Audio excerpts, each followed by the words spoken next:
o vídeo de hoje é sobre a CPFL. No entanto, o vídeo vai ser um pouco diferente do que o de costume. Eu vou quebrar um pouco o protocolo, porque a CPFL é uma queridinha minha. A CPFL é a empresa que ocupa o primeiro lugar na minha carteira, em fatia do meu portfólio total. Então, por isso, por ser uma empresa tão querida para mim, e por eu enxergar uma qualidade extrema nessa empresa, eu vou fazer esse vídeo um pouco diferente. Nós vamos ver não apenas questões referentes à tese da CPFL, a tese da empresa, mas nós vamos ver também no mesmo vídeo uma análise sobre o último resultado que foi apresentado pela CPFL no quarto trimestre de 2024, que eu ainda não vi, aliás, eu deixei para reagir a essas informações em vídeo. Então vamos lá, os principais indicadores que foram apresentados pela CPFL ao longo do quarto trimestre de 2024. Nós já vemos aqui que a empresa aumentou o seu EBITDA em 5,3%, apresentando uma detração, ou seja, uma queda no setor de distribuição. Antes de mais nada, pessoal, vamos fazer essa diferenciação, isso é importante, né? A CPFL, ela é uma empresa completa, é uma empresa de energia completa, porque ela atua nos três ramos, nos três segmentos de energia, né? Transmissão, distribuição e também no setor de geração. No entanto, desses três segmentos, a CPFL possui a sua receita resultante mais do setor de distribuição. Ela mais recentemente vem fazendo investimentos mais fortes, ela vinha participando de leilões do setor de transmissão, que é tido por muitos como o filé mignon do setor de energia elétrica, né? E ela possui também grandes usinas hidrelétricas que compõem a sua receita no setor de geração. Eu devo dizer que muitas pessoas me criticam por ter como principal ação da minha carteira uma empresa que atua no setor de distribuição, que por muitos, inclusive pelo Barsi, é considerado o pior setor do ramo de energia elétrica. No entanto, eu enxergo isso de uma forma completamente diferente. Aqueles que acompanham o meu canal já devem saber que eu tenho algumas opiniões muito contrárias, né, ao conceito geral do mercado, e essa é uma das minhas opiniões mais controversas. Eu reconheço que o mercado como um todo, talvez 90% do mercado, entenda que hoje, o filé mignon, hoje, a parte mais atraente do setor de energia elétrica, seja aquele setor de transmissão de energia, né, que são aquelas companhias que fazem apenas a transmissão da energia gerada pelas geradoras e distribui e liga por meio dessas linhas de energia até as companhias que fazem as suas distribuições.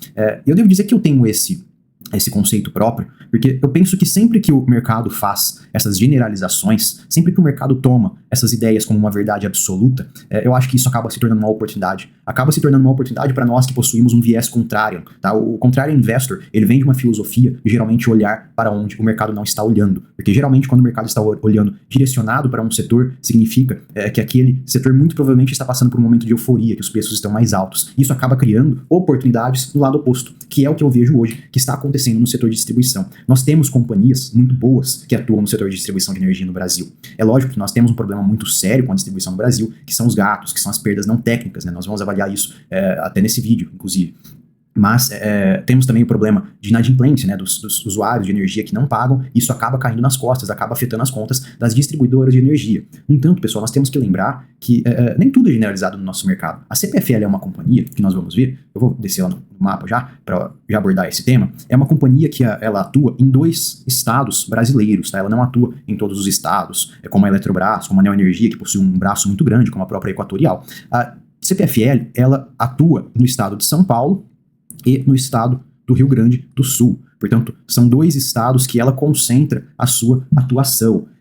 Por que eu acho que a CPFL, como tese, já falando sobre a tese da empresa, ela é extremamente diferenciada? Porque se nós analisarmos, por exemplo, esse gráfico, que é o gráfico de perdas não técnicas, ou seja, de gatos e furtos de energia, nós vamos ver, aqui são as perdas não técnicas reais e aqui são as regulatórias, pessoal. Eu prefiro sempre utilizar a regulatória, porque nos traz uma questão mais auditada, por assim dizer. Então nós vemos aqui que o estado de São Paulo e o estado do Rio Grande do Sul são os estados com as menores médias de perdas não técnicas, ou seja, com as menores médias de furtos e fraudes em medidores. Se nós excluíssemos aqui o estado do Paraná, aqui competir com o estado do Paraná em termos de civilidade é complicado, né? Mas nós veríamos que o estado de São Paulo e o estado do Rio Grande do Sul, eles ficam, talvez, nas regiões com os menores índices de perdas não técnicas, ou seja, os menores índices de gatos, tá? Isso nos leva a entender que, talvez, se nós fôssemos traçar uma linha daqui de Minas para cima, provavelmente seria um mau negócio investir na maioria das distribuidoras que ficam nessas regiões mais afastadas, porque isso facilita os gatos, facilita as fraudes, né?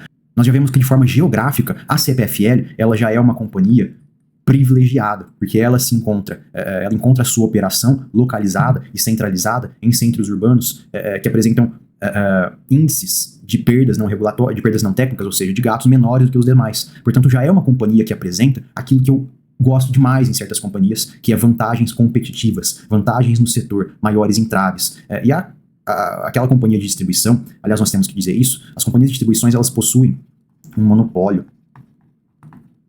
Elas não podem, aliás, outras companhias não podem chegar no mesmo setor e dizer, olha, eu vou criar uma companhia de distribuição de energia elétrica no estado de São Paulo, vou começar a fazer uma concorrência para a CPFL, ou então vou fazer uma concorrência para a CPFL no estado do Rio Grande do Sul. Isso não é permitido, pessoal, porque esse setor, ele é extremamente regulado por uma agência reguladora, que é a ANEEL, e qualquer empresa que tentasse entrar no mesmo setor de distribuição, no mesmo território que a CPFL, ela teria uma vida extremamente difícil. Primeiro que ela não conseguiria as regulações da ANEEL, por já ter uma companhia que atua nesses setores, e também porque ela teria que despender de um valor extremamente alto apenas para construir as linhas de distribuição que a CPFL já tem construídas. Portanto, hoje a companhia, a CPFL, ela possui barreiras regulatórias e um monopólio autorizado pelo governo que faz com que ela seja a única empresa que atue nesse setor privilegiado geograficamente, ou melhor dizendo, nesse território privilegiado geograficamente, que possui índices de gastos inferiores aos dos concorrentes. Portanto, a minha principal tese para a empresa CPFL é exatamente esse. Uma barreira de entrada gigantesca, um monopólio autorizado pelo governo e já um investimento realizado em linhas de distribuição que não é qualquer empresa que conseguiria realizar. Afinal de contas, a CPFL, hoje,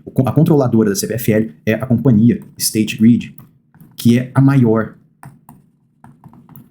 empresa do mundo em se tratando de energia elétrica. Nós não estamos falando de uma companhia de fundo de quintal, é literalmente a maior companhia do mundo em termos de energia elétrica. Ela é uma chinesa, uma gigante chinesa, que inclusive tem investido rios de dinheiro em melhorar as suas operações por meio da IA, da inteligência artificial. Ela tem construído medidores mais inteligentes, ela tem integrado a tecnologia com essas medições, que vai trazer cada vez mais melhores margens e melhores serviços oferecidos também, porque ela já tem um portal muito interessante. Eu sou consumidor da CPFL, inclusive, e eu vejo que ela hoje já possui serviços disponíveis para os consumidores muito melhores do que da concorrência, pessoal. Então, assim, como tese, eu colocaria a CPFL como uma das minhas teses favoritas da Bolsa, pessoal. Não existe como aquelas pessoas que são consumidores da CPFL simplesmente falarem, eu vou deixar de ser consumidor da CPFL, eu vou me tornar consumidor de outra companhia. Não tem como. Na minha casa, chegam apenas as linhas de distribuição da CPFL. Portanto, ou eu pago a conta da CPFL, ou eu fico sem energia, eu não tenho uma alternativa. Então isso me faz entender que é um setor, que é um investimento extremamente perene. E eu poderia entrar, por exemplo, no fato de que eu vejo hoje as transmissoras com leilões muito mais concorridos. Portanto, daqui para frente, ok, se nós fôssemos avaliar o que Barsi diz, olha, os leilões de transmissão que aconteceram ali entre 2018 a 2022 foram leilões extremamente favoráveis a essas companhias, elas conseguiram RAPs muito boas. No entanto, pessoal, nós temos que ver que a partir de 2023, 2024, quando o setor de transmissão começou a ficar muito visado, esses leilões deixaram de ser tão favoráveis. Hoje, os RAPs que as empresas de transmissão estão aceitando são RAPs muito menores, com deságios muito maiores. Portanto, a receita dessas companhias do setor de transmissão, ela tende a se estabilizar e deixar de ser tão atrativa conforme o tempo passa, porque a concorrência vem aumentando muito. As companhias de distribuição, por outro lado, elas não sofrem tanto com isso, tá? Porque vocês vão ver que as companhias de distribuição, elas possuem aqueles reajustes tarifários que são feitos periodicamente, tá? Os RTPs, né? Reajustes tarifários periódicos. Eles são feitos principalmente com base em inflação. Ou seja, as companhias que já possuem as suas receitas extremamente altas, aqui nós vamos ver a receita líquida da companhia,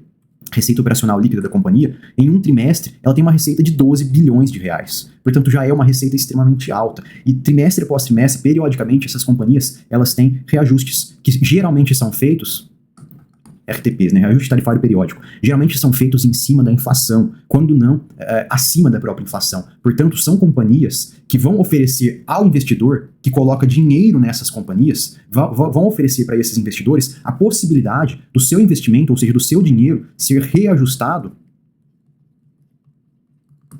geralmente acima do que a própria inflação. Vamos colocar aqui o IPCA. Se nós fôssemos puxar um histórico de 20 anos, nós vamos ver que geralmente a CPFL tem as suas tarifas reajustadas acima da inflação, tá, pessoal? Então isso, por si só, já garante uma natureza para o investimento de proteção contra a inflação. Hoje no Brasil se fala muito da desvalorização cambial, se fala muito da perda de compra, da perda de poder de compra. Portanto, o simples fato de você pegar o seu dinheiro e colocar em uma companhia que tem a capacidade de periodicamente reajustar as suas tarifas acima da inflação, Isso já significa que o seu dinheiro está protegido desse poder de compra, tá? E não caiam, pessoal, por favor, não caiam nessas falácias de que a inflação ela é muito acima do que a inflação medida pelos índices governamentais. Ok, em períodos curtos de tempo, ok, isso é aceitável, essas narrativas são aceitáveis, porque o índice de inflação, na verdade, ele é um composto, tá? Ele pega todos os segmentos e faz uma média. No entanto, no longo prazo, isso é uma falácia, e não é aceitável essa falácia, porque se isso fosse verdade, as empresas todas entrariam em falência, tá? Porque todas elas teriam a sua receita corroída pela inflação de uma forma que em algum momento a sua receita viraria negativa, pessoal, porque a inflação estaria maior do que a sua capacidade de repasse de preços. Aliás, a inflação nada mais é do que repasse de preços pelas próprias empresas. Ou seja, se a inflação está subindo, significa que o reajuste tarifário aplicado pela CPFL aos seus consumidores é o que está causando o aumento da inflação. Portanto, se a inflação está subindo, a receita da CPFL como consequência também está subindo. Aliás, como consequência não como causa. O pessoal confunde muito isso. O aumento da receita das empresas, ele vem antes do que o aumento da inflação, porque é efetivamente o que gera a inflação, tá? Se as empresas não aumentarem os seus preços, se a CPFL não aumentar o preço de suas tarifas, não aumentar o preço das suas contas de vocês consumidores, a inflação não aumenta, portanto o IPCA não aumenta. Ou seja, a inflação nada mais é do que a tradução de que a CPFL, que é aqui o nosso caso de estudo, está aumentando as suas receitas, pessoal. Portanto, aqui eu já trago para vocês a minha tese central do investimento da CPFL. Eu enxergo hoje todo esse conjunto de coisas que eu acabei de narrar para vocês, eu acabei me empolgando e fui muito mais além, e acabei abordando a tese central do investimento da CPFL, e acabei não abordando nada do resultado da empresa, mas provavelmente eu vou dividir esse vídeo, provavelmente eu vou fazer 2 vídeos, esse primeiro como a tese central da empresa, e o outro, para não ficar muito longo, eu vou fazer abordando a tese mais superficial, abordando os números da empresa, e também os números apresentados no balanço, pessoal. Mas enfim, que esse vídeo fique, portanto, para trazer para vocês a minha ideia sobre a empresa CPFL, que eu enxergo como um monopólio autorizado pelo governo, eu enxergo como um fator de proteção ao seu dinheiro acima da inflação, porque ela tem capacidade de gerar os reajustes tarifários periódicos e aumentar as suas contas, e além disso, eu enxergo que se trata de um item extremamente essencial, ou seja, é um consumo que não cabe ao consumidor dizer, olha, eu não vou pagar a minha conta de energia esse mês. Se ele não pagar a conta de energia, ele simplesmente não fica sem energia. Portanto, se nós fôssemos fazer uma escala de itens que são cortados pelo consumidor, geralmente quando se entra em um ciclo econômico ruim, quando se entra em um período ruim de mercado, provavelmente o pagamento de energia elétrica é um dos últimos a ser cortado pelo consumidor, porque ninguém quer ficar sem energia, ninguém vive sem energia hoje. Tá? Então é provável que sim, em algum ponto, o consumidor diminua um pouco o consumo da sua eletricidade, comece a desligar alguns eletrodomésticos, no entanto, jamais os consumidores vão ficar sem pagar a sua conta de energia. Portanto, eu vejo um tripé, tá? Eu vejo um tripé que sustenta a minha tese em CPFL. Primeiro, o monopólio. Segundo, a capacidade de reajuste de preço acima da inflação. E terceiro, que o consumidor não consegue simplesmente falar, eu não vou mais usar a CPFL, tá? Ele tem que obrigatoriamente pagar. Portanto, se trata de uma receita recorrente ao longo prazo que é muito favorável, é muito seguro para nós investidores. A CPFL tem a sua concessão, se não me engano, por um período de 30 anos. Tá? Ou seja, são 30 anos que nós investidores temos garantido de que nós vamos ter a receita de quem quiser ter energia elétrica, vai ter que pagar as tarifas da CPFL. Portanto, se eu fosse resumir a ideia de investimento a uma companhia, pessoal, me desculpem aqueles que gostam de outras companhias, mas eu resumiria na CPFL. Para mim é uma empresa que está acima dos seus concorrentes, ela está, ao contrário do que o Barsi diz, para mim, em um setor extremamente privilegiado e, além de tudo, um setor protegido pelo Estado. Ou seja, é muito difícil encontrarmos um fator negativo da CPFL, pessoal. É lógico que nós vamos ver futuramente que um dos maiores riscos da empresa é o risco regulatório. Tá? Se de uma forma a regulação, a ANEEL, a capacidade do Estado de fazer pressão nesse setor é bom porque ele não deixa novos entrantes, por outro lado também é ruim, tá? Porque ele acaba gerando pressões em momentos políticos não favoráveis na empresa, que pode acabar gerando um efeito contrário, pode acabar fazendo com que a empresa tenha que reduzir as suas receitas, tenha que piorar a sua operação para sucumbir a pressões políticas, como nós já vimos que aconteceu no Brasil, em um passado não tão distante. Aliás, nós vamos abordar esses números também no próximo vídeo, pessoal. Enfim, vai ser um vídeo bastante completo sobre a operação da CPFL, não percam o próximo vídeo, pessoal, e, portanto, que vai ser a continuidade desse daqui, mas fica esse daqui como tese central da CPFL, e deixem o seu comentário aqui sobre a CPFL, e aí vamos ver se a sua visão sobre a CPFL se confirma com a minha visão no próximo vídeo, pessoal. E me desculpem por ter aberto o vídeo falando que eu ia fazer uma análise completa da empresa, do seu balanço e dos seus números, mas eu acabei me empolgando. Como eu disse, eu alertei no começo do vídeo que era uma empresa extremamente querida por mim, a maior do meu portfólio, portanto acabou saindo, eu acabei me alongando um pouco na tese central da CPFL, e esse vídeo vai ficar apenas como um vídeo de tese central da CPFL, e os próximos serão mais aprofundados. Até a próxima, pessoal. Não esqueça de curtir esse vídeo, se inscrever no canal, porque o próximo vídeo, eu garanto, vai ser imperdível. Nós vamos continuar avaliando a tese de CPFL, eu garanto que vai ser ainda mais imperdível do que esse. Muitas informações valiosas. Então se inscreva no canal para não perder o próximo vídeo, ative o sininho e deixe o seu curtir e também o seu comentário sobre o que nós abordamos no vídeo de hoje. Até a próxima. E não esqueça, uma vez formado o seu exército de dividendos, será questão de tempo até que os juros compostos lhe tragam a riqueza.